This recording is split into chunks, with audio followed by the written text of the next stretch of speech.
Maya, a young graphic designer in bustling Seattle, had mastered the rhythm of her days. They began before sunrise, with the soft hum of her apartment and the hiss of the espresso machine.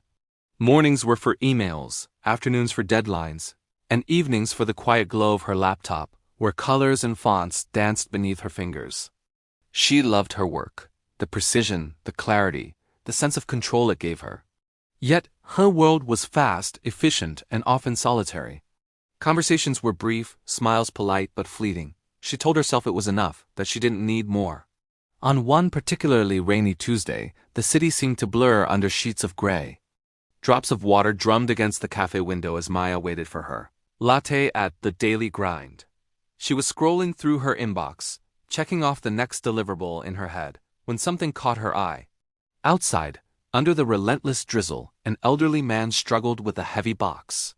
His knuckles were white, his shoulders hunched, and his eyes squinted through the rain. For a moment, Maya froze.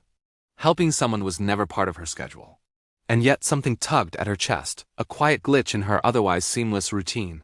Her latte ready, Maya grabbed an extra napkin, pushed open the door, and stepped out into the cold rain. "Need a hand, sir?" she asked, her voice slightly hesitant. The man looked up startled. "Oh, well, if you don't mind," he said, relief washing over his face. The box was heavier than it looked, and as Maya lifted it, a faint scent of dust and old paper filled the air. It smelled of memories, of things kept too long, of quiet afternoons and whispered stories. "Books?" she asked, glancing at him. "Yes," he said, smiling shyly. "Old relics. My grandkids don't need them anymore. My wife, she used to make sure these things found their way to people who cherish them. Now, it's just me." Together, they carried the box to his car, a polished vintage sedan that seemed as careful with its appearance as he was with the books. Maya placed the box gently in the trunk. The man leaned back, catching his breath, and said softly, "You know, that's the first time anyone stopped to help me all week." Maya paused, unsure what to say.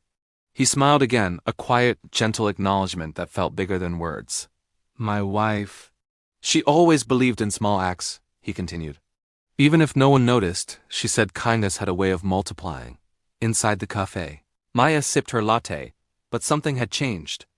The coffee tasted sweeter, warmer, richer not because of sugar or foam, but because of a subtle glow in her chest. The rain outside still fell, relentless and gray, yet it felt less oppressive, almost cleansing. That small, unplanned act of seeing someone, of slowing down to notice, had shifted something deep inside her. She realized that life wasn't only in the deadlines, the perfect designs, or the neatly organized schedules. It was in the messy, beautiful moments of shared humanity, in the unexpected connections that could touch a heart. The next morning, Maya walked into her studio with a different energy. She began a new project, one that had nothing to do with client briefs or corporate branding.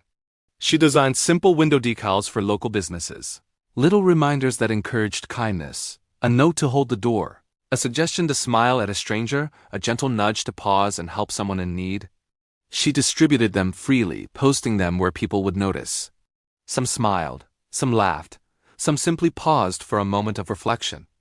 Every time she heard that ripple of acknowledgement, she thought of Mr. Henderson and the box of dusty books.